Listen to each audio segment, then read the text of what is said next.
Assalamualaikum warahmatullahi wabarakatuh. Alhamdulillahirabbil alamin wa bihi nasta'in wa ala umurid dunya waddin. Wassalatu wassalamu ala asrafil anbiya'i wal mursalin wa ala alihi wa sahbihi ajma'in, amma ba'du. Yang terhormat Ibu Kepala Sekolah SD Dharma Karya UT Ibu Ervi Fitri Susari SAG MPD beserta Wakil Kepala Sekolah Bidang Kesiswaan Bapak Ibrahim STHI, Bidang Kurikulum Bapak Hendri Supriyadi SPD, dan Bidang Humas Mr. Arfan SPD. Yang saya hormati Bapak dan Ibu Guru serta karyawan SD Dharma Karya UT dan anak-anakku kelas 3 dan kelas 6 yang berbahagia. Marilah kita senantiasa menjadikan puji syukur kehadirat Allah Subhanahu wa Ta'ala atas berkat rahmat, hidayah, dan inayahnya.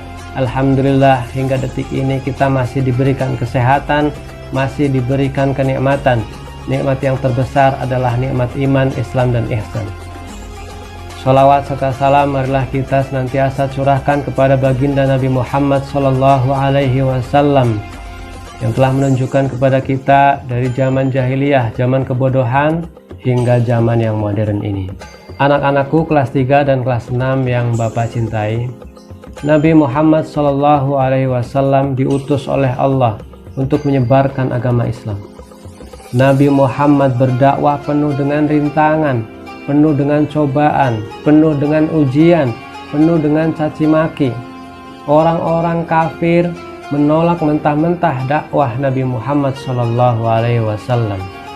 Mereka bahkan mencaci maki dan juga tidak segan-segan untuk menyakiti, baik menyakiti hati Nabi Muhammad maupun menyakiti fisik Nabi Muhammad. Belum lagi ujian Nabi Muhammad, yaitu ditinggalkan oleh orang-orang yang tercinta. Nabi Muhammad ketika masih dalam kandungan ditinggalkan oleh ayahnya. Kemudian Nabi Muhammad kecil juga ditinggalkan oleh ibunya sehingga keadaannya yatim piatu. Dirawat oleh kakeknya, kakeknya pun meninggal dunia. Sehingga akhirnya dirawat oleh pamannya. Pamannya pun meninggal dunia dan 2 bulan kemudian disusul oleh istrinya meninggal dunia. Maka Nabi Muhammad Sallallahu Alaihi Wasallam bersedih, dakwahnya ditolak. Orang-orang yang dicintainya pergi meninggalkannya. Disinilah kemudian Allah menurunkan surat Yusuf, seolah-olah ingin menghibur Nabi Muhammad, sebagaimana Nabi Yusuf dulu juga ditinggalkan, dizolimi oleh saudara-saudaranya, yaitu dimasukkan ke dalam sumur dan ditinggalkannya. Kemudian akhirnya diambil oleh pedagang dan dijualnya ke negeri Mesir, hingga akhirnya menjadi bendaharawan di negeri Mesir.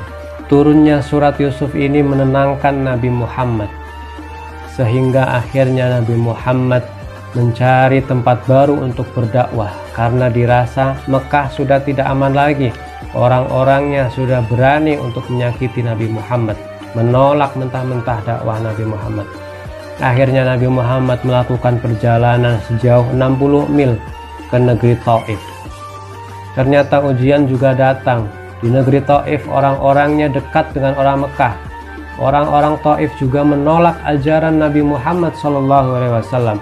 Bahkan mereka berkata, "Hai Muhammad, jika benar engkau adalah utusan Allah, maka akan kurobek-robek kiswah Ka'bah." Kemudian orang-orang Taif juga melempari batu sehingga sejauh 3 mil, sehingga Nabi Muhammad keluar dari Taif. Rasulullah Shallallahu Alaihi Wasallam bersedih, dakwahnya ditolak, tidak ada yang mau menerima ajarannya kecuali sahabat-sahabatnya. Di sini Allah mengirim gerombolan jin dari Yaman yang ingin menerima ajaran Rasulullah Shallallahu Alaihi Wasallam. Ketika Rasulullah sedang sholat di kebun kurma, gerombolan jin ini datang dan mendengarkan Rasulullah sedang membaca Al-Quran. Mereka tertarik, mereka masuk Islam, dan mereka pergi kembali ke Yaman.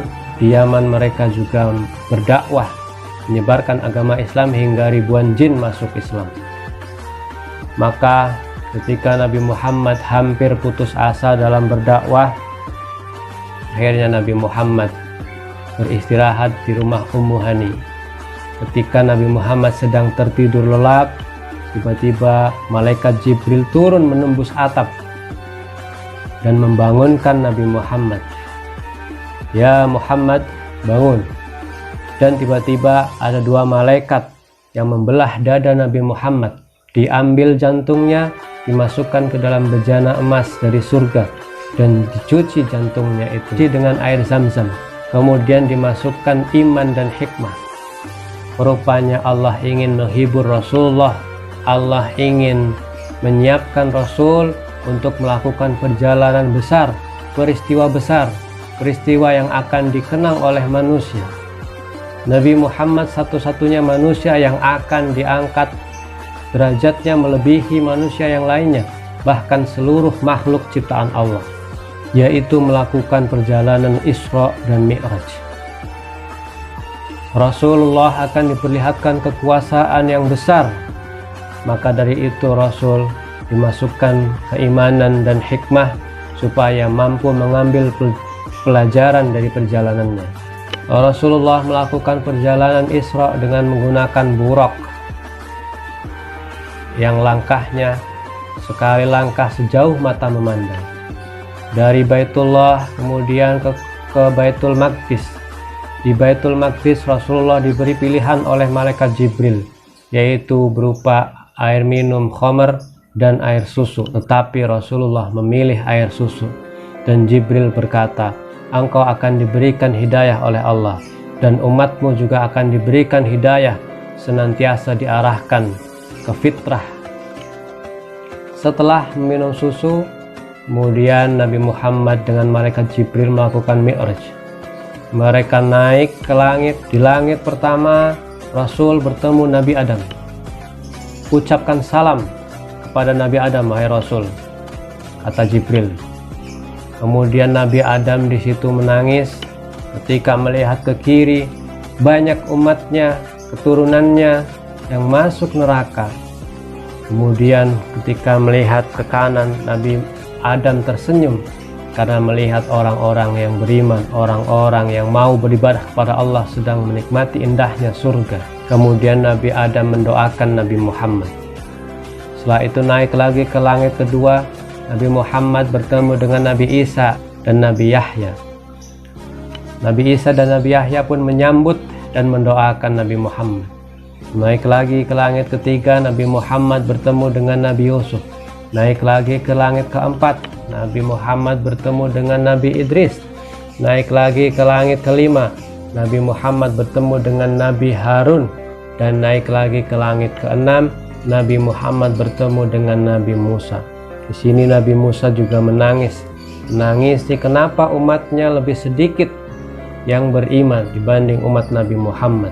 Padahal Nabi Musa telah berjuang tanpa lelah, senantiasa bersabar dalam berdakwah, tetapi umatnya banyak yang membangkang. Kemudian naik lagi ke langit ketujuh, bertemu dengan Nabi Ibrahim. Nabi Ibrahim kala itu sedang bersandar di tiang di Baitul Ma'mur. Di Baitul Ma'mur itu setiap hari terdapat 70.000 malaikat tawaf. Kemudian Nabi Muhammad naik lagi ke Sidratul Muntaha.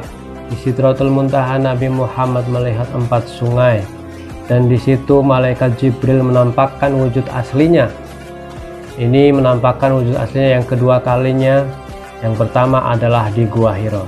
Kemudian Nabi Muhammad naik lagi ke atas, di mana malaikat Jibril tidak bisa ikut bersamanya, yaitu di Mustawa. Di Mustawa Nabi Muhammad melihat pohon yang sangat besar, yang sangat indah, saking indahnya penuh dengan emas. Di sini Nabi Muhammad bertemu langsung dengan Allah, bertatap muka dengan Allah tanpa perantara. Dan di sini Nabi Muhammad mendapat mandat untuk melaksanakan sholat 50 kali dalam sehari semalam. Ketika Nabi Muhammad turun, Nabi Musa menyarankan agar meminta keringanan, dan kemudian Nabi Muhammad naik lagi meminta keringanan kepada Allah dan diberi keringanan 5. Kemudian turun lagi, Nabi Musa berkata, "Mintalah keringanan, umatmu tidak akan sanggup melaksanakan." Akhirnya bolak-balik sampai tinggal 5 kali sholat, tetapi di situ Nabi Muhammad sudah malu, sudah terlalu banyak meminta keringan, sehingga akhirnya umat muslim wajib melaksanakan sholat sehari semalam hanya 5 waktu. Nabi Muhammad juga diperlihatkan surga dan neraka. Ketika Nabi Muhammad masuk ke dalam surga, beliau mencium bau yang sangat harum, yaitu bau harumnya Masyitoh. Masyitoh ini adalah orang yang mempertahankan Islam. Masyitoh ini pembantunya Fir'aun yang disuruh menyembah Fir'aun tapi tidak mau, dan akhirnya dia dihukum, digoreng dalam bejana beserta anak-anaknya. Tetapi Masyitoh tetap dalam keadaan yaitu menyembah Allah Subhanahu wa Ta'ala, sehingga dia dimuliakan di dalam surga. Kemudian Nabi Muhammad juga mendengar suara terompah Bilal. Nabi Muhammad juga melihat istana yang sangat megah yang terbuat dari emas dan perak. Ketika masuk neraka, Nabi Muhammad diperlihatkan antara lain orang yang kukunya sangat panjang dan mencakar-cakar wajahnya sendiri. Ketika Nabi Muhammad bertanya kepada malaikat Jibril, "Siapa itu wahai malaikat Jibril?" Dia adalah orang yang suka ghibah di dunia. Kemudian Nabi Muhammad juga melihat orang yang berenang. Setiap kali ke tepian, orang itu dimasuki batu, diberi makan batu. Kemudian Nabi Muhammad bertanya kepada malaikat Jibril, "Siapa itu wahai malaikat Jibril?" Itu adalah orang yang pemakan riba. Dan Nabi Muhammad melihat orang yang sedang berdiri, mukanya dibuka dan dimasukkan api, dan itu adalah orang yang memakan harta anak yatim. Nabi Muhammad akhirnya turun dari langit. Ketika Nabi Muhammad turun, Allah Subhanahu wa Ta'ala menyuruh seluruh rasul dan para malaikat untuk mendampingi beliau turun sampai ke Baitul Maqdis. Di Baitul Maqdis Rasulullah melaksanakan sholat dan menjadi imam. Makmumnya adalah seluruh malaikat dan rasul. Kemudian akhirnya Nabi Muhammad kembali ke Mekah, dan beliau sudah lelah. Akhirnya beliau tertidur, dan pagi harinya hatinya sudah lapang. Dari peristiwa tersebut kita bisa mengambil pelajaran yang sangat banyak, bahwa Nabi Muhammad SAW dalam menyebarkan agama Islam begitu berat ujian dan rintangannya. Dan kita juga diperlihatkan orang-orang yang mau beriman, yang mau beribadah kepada Allah, mereka akan selamat dan beruntung mendapat kebahagiaan di surga.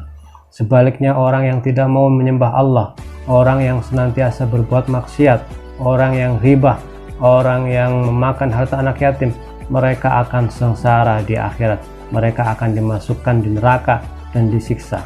Mudah-mudahan kita senantiasa mendapat petunjuk dari Allah, senantiasa ditetapkan iman Islam kita. Mudah-mudahan kita selalu mendapat pertolongan Allah. Amin ya rabbal alamin. Kiranya cukup sekian dari Bapak, kurang lebihnya mohon maaf.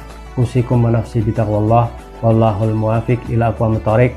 Assalamualaikum warahmatullahi wabarakatuh.